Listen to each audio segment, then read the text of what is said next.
have a couple of curiosity questions, Michael. First is, what made you go from just doing this yourself to teaching it to other people and creating a group of coaches so you had a community?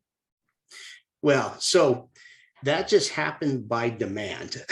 Let me explain. Before I did this, let's back up here. One thing I should probably say, yeah, I was a power seller on eBay for a number of years. Okay. And I think that's important to understand because I didn't like boxing up products, standing in line, and I was doing it the traditional way. I wasn't working with a drop shipper. I wasn't smart enough to do all those things back then. We're talking 20 years ago. Okay.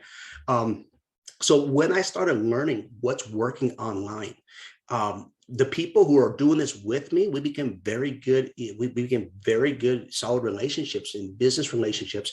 And when I say by demand, it's because more and more people were coming to us, asking us, well, what can I do? What can I do to be a part of it? And as we built this out, really, we just got in a position where there's enough money out there online for all of us.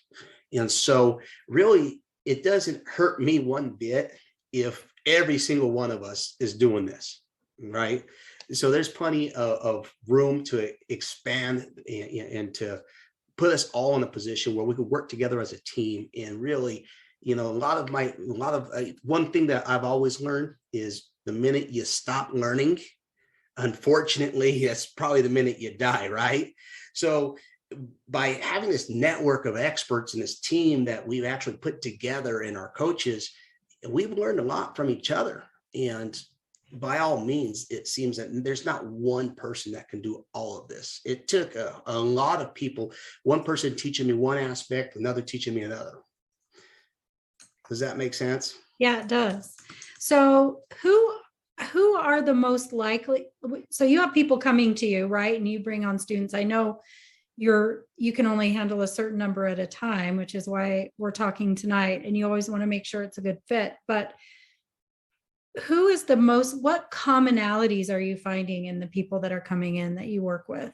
Who is that person? What's the most likely candidate? Absolutely. So our biggest success stories that we've seen, and this is always seems to be the underlying, I guess, motivation, is always somebody who's in a position where they're just sick and tired of the rat race. They understand that what they're doing right now is not working and they need to make a change. Once they've identified that, I mean, before you can solve any problem, let's face it, you have to identify the problem. And if your problem is your job or your work that's taken away from your family and your spare time, that's either going to hold you back and bring you down, or it's going to be the number one motivating factor to really get out there and change your life. And so to answer your questions, so we've worked with people of all ages. And the one commonality is we all at some point told ourselves we're not willing to settle for an average job, because let's face it, your employer, your boss is not going to pay you more than he or she pays herself, right? Yep. And that's the simple truth. And if they can replace you for somebody a lot younger who's going to do it for pennies on the dollar, you're gone. And that's a hard truth.